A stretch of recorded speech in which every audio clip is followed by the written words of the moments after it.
Welcome to a new episode of Manage to Retain, where I talk about issues around business for employees, your customers, recruiting, retention, productivity, and profitability. And I do it with my friends, Sherri and Lou. Listen in, you might get a few tips here on how to do leadership better in your business. Recruiting, retention. These are problems that, I think there's a lot of people who are witnessing problems with recruiting and retention today. It's called the Great Disengagement. It's and the Great Resignation, lots of different names for this. Keeping good people at your organization is a tough thing to do. And I like to believe, as many companies and as many teams as I've led in the past, it's not just something that you get good at and you're always good at it forever. It's a moving target. Sherri and Lou, you're leadership coaches. You work with so many companies. Recruiting and retention. Have you seen this problem pop up before? Every day. Matter of fact, we just got an email today on another training where we were asked to come in and do that has everything to do with this type of engagement.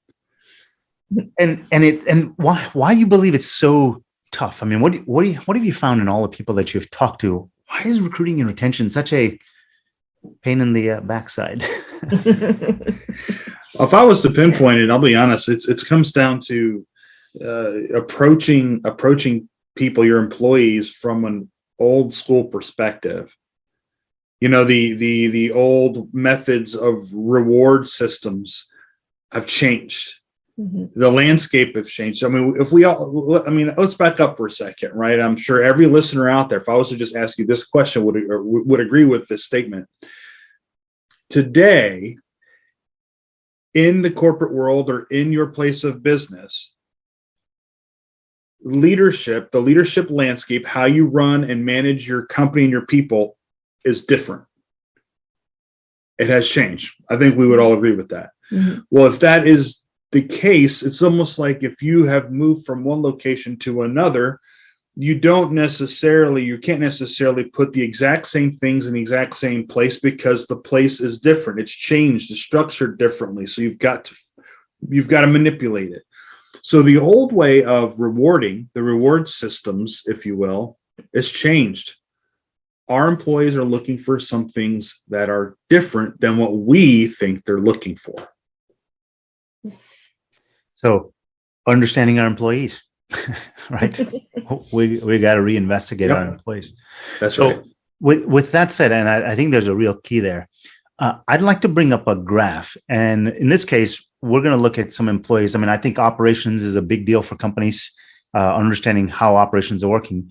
But sales is also what I'll call a close second to importance in companies. If you can't operate, you can't run a company. But if you can't sell, you can't operate a company. That's right. So I want to bring up some graphs here, Sharon and Lou, that talk about some sales folks. And I want to give a quick orientation of what it is, but I think this might be, to your point, an opportunity to understand our employees. And I do want to make mention that if this graph is interesting to you, we'll put in a link with this when you see this in the comments. You'll actually see a link where you can go to an assessment and see this for free, where you can get Sherri and Lou's opinion on what's happening in your organization, as well as from a database perspective, my opinion on what you can do to start understanding your employees better. So let me bring this up real quick so we can look through this.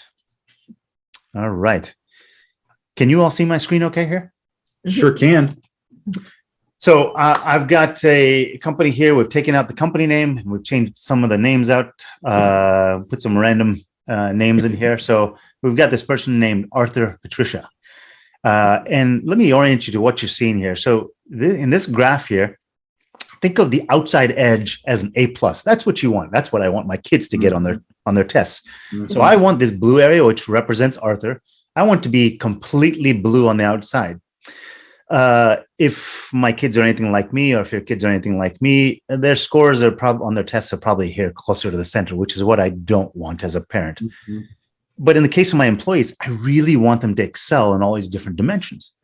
You'll also see that there's a gray area here that tells you how the average employee is performing in this company. You can see here, just by quickly looking at Arthur's doing better than the average bear, better than the average employee here, to the tune of out of 100, he's getting a 64.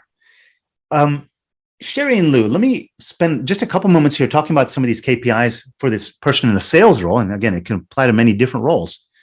But I'd love to hear what you all are hearing or what you all are seeing for this employee. And do we understand what's happening for this employee? Okay. So referrals per week, what number of referrals they're getting? Are they prospecting weekly against a quota? Are they, making 100 phone calls a week, 100 phone calls a day, whatever that number is, to make some new connections? Are they following up? What are the number of follow-ups they're making? The email and social close percentage. How many times do they get emails and social networks that someone's reaching out to them and they're able to turn that into a close? The inbound close percentage from telephone calls. How quickly they're responding to the leads. Are they getting people to click on their emails to actually respond? There's a click through right there. What's the percentage of referrals per sale? How actively engaged are they in social platforms? Are they going out there and mining them to bring more people in the door? And what is their overall conversion percentage? Sherri and Lou, when you look at this, do you feel like Arthur understands what he's trying to do, and does management understand him so that they can give him those rewards that he's looking for? Well, from initial perspective here, there's certainly evidence that Arthur is most likely a rock star in what he does. And at least he's looked after as a rock star from his peers at what he does. Okay. But here is a different challenge. As we step out of that and look at this as a leader, it's very clear to me, and you let me know what you see, that the reason Arthur is a rock star in some of these areas is because that most likely are the areas that he's being rewarded to do. That's just the normal tendency, right? We will do what we have been positively rewarded to do, right? Based on the outcome. And it's interesting to me because it won't take but just a slight difference in our messaging to Arthur to actually pull out that blue on those other sides of it out further. Yeah. Most likely it's just, again, because of our messaging. What are we telling Arthur? What is the message that we're putting across that's giving him the most reward? So Arthur's probably feeling some degree of friction. I mean, he may be looking, compared to the average person in the company in the sales role, it looks like he might be doing better. But I suspect that there's some friction because there's a lot of white space over here. And this response to leads looks like it's a pretty low number. I mean, if we look at this on a scale of 1 to 100, response to leads is at a 21 out of 100. It looks like that's a place to spend some attention. So what I'm hearing from you is, if we started to tell Arthur, look, you're leaving a lot of opportunity on the table here because you're waiting too long to respond, we believe that's where you might start to see some real gains in momentum and excellence if you started to do this. Is that what I'm hearing from you? For sure. Another thing to look at from another perspective here is, if you notice, what Arthur doesn't do as well on are the areas of his role that are the least engaging. Email, right? Responding to leads. These are tasks that he might find boring or not really rewarding because of the interaction he gets from the social activity, from the inbound closing, from working directly with the people with their voices and their faces. So it's more social. That's right. And on the personality scale is what popped in my mind, that he was more I on the social scale than anything else. So the ones that are not so social and the emails, that's just not something that person strengthened. So let's take a look at someone else, because that's interesting. I hadn't even thought about that whole personality type and how that plays into it. So I'm going to pick someone else. Gerald George. Let's see. Gerald's coming up here in a second, and we'll see what Gerald looks like. Yeah. Of course, it's interesting to see that, though, right? I mean, when you really think about it, there's a different type of reward that somebody who really wants to be engaged with the people that they talk to, especially in sales. This person most likely is high energy, very, very socially active, and sitting down and doing an email to someone he doesn't know or engage with most likely may certainly be a little non-rewarding to that person. Yeah, I'm going to pause this for a second just to figure out what's happening here. I'm not quite sure. I don't. May just need to refresh. Yeah, let me just reset it real quick There we go. and see if that works. Or this is the moment they decided to do an update on the website. I know, right? Well, you know what? 3 times this week, my fiber line has been cut. The internet connection, and it's getting a little old, honestly. Oh no! And well, if you disappear, we'll know that's exactly what happened. Yeah, I'm wondering. Yeah. Well, in the absence of that popping up, I'm going to try this one more time. Let's see. It should be popping up in a couple moments. Well, I will stop sharing that, and maybe we'll. I can send out some graphs afterwards that give some additional people to take a look at. But I think the core distillation of everything here is just by looking at some of the data, you can actually start to understand the personality type of an individual from numbers, which I think that's a really powerful capability, because I've always looked at spreadsheets, and when you look at spreadsheets, I just kind of keep comparing the numbers one by one column at a time, and I look at everyone who's the low. The way I told somebody else is, when I was managing people before, I was always just trying to keep them on the track or running on the racetrack. But now when I start to find out who is actually doing well and where do they need support, I'm not worried about them staying on the racetrack, because they'll stay on the racetrack. It's more about getting them to run faster and getting them to win the race. And that's seems like a slight shift, but I think it's a massive shift in your ability to be effective as a leader. Yeah. And even like, okay, how can we make their steps to be wider? Right? If you don't have the ability to run faster, well, let's make your stride bigger. So and that's a great way to approach it, because remember, people drive numbers. Numbers don't drive people. No matter how hard you want to try to push that idea on a sale, there are certain people, only very, very few high-level sales professionals are driven by the number goal.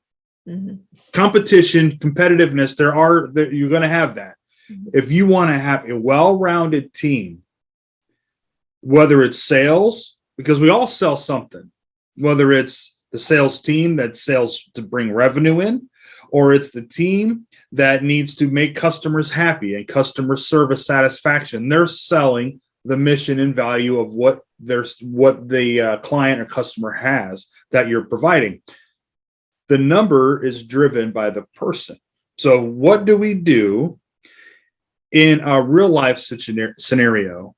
If you are on your way in your vehicle to a meeting and you're driving across the country, across the city, and your car breaks down, do you get out and then begin to maybe ask someone to beat you up because you're the one that didn't make it there? No, you are being driven there by something else. So you address that, and you then begin to get that fixed. You get it towed, you get it fixed, and then you begin to address how you're going to end up getting there. We tend to do everything the opposite when it comes down to leading people. We need to understand people drive the numbers. So we need to pay attention to the people and make sure that they can drive those numbers where we want them to be. And what that allows us to do is, by understanding our people, it allows us to help them in when that vehicle broken down on the side of the road. It's not about picking up the phone and calling them and saying, hey, you goofball, you broke down on the side of the road. It's more of, hey, there's 3 tow truck options. Which one works best for you? How can I help get you there? Because getting to the destination helps them, and it helps you as well. So by understanding 100%. Your people better, you actually start to get the outcomes faster. And by looking at these graphs, you can get to those outcomes potentially even faster by seeing it from objective, unbiased data. Yep, because you can pinpoint it, right? You don't have to guess. No, the throwing the spaghetti against the wall, see if it sticks thing is over. We don't need that, Vinay. Not with the ability to grab these numbers and look at this data. like you have, and to be able to identify where to begin. If we know where to begin, then we can certainly create a plan on where we want to end up.